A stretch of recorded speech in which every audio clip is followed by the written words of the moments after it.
শুভেচ্ছা জানাতে আসছি।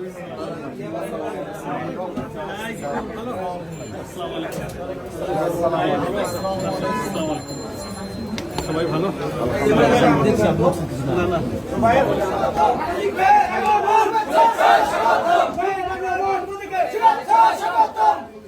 এই মাথাটা একটু দেখি, আপনাদের মাথাটা একটু।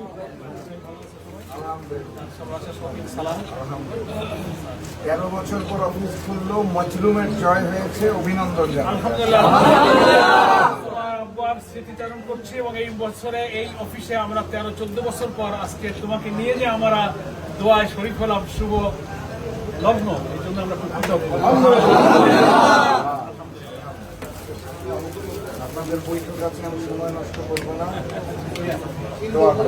তোমার দলের জন্য শুভেচ্ছা। দেখা হবে, ময়দানে দেখা হবে ইনশাআল্লাহ। আমরা বৈঠক করেন, আমরা যাই, পরে দেখা হবে ইনশাআল্লাহ।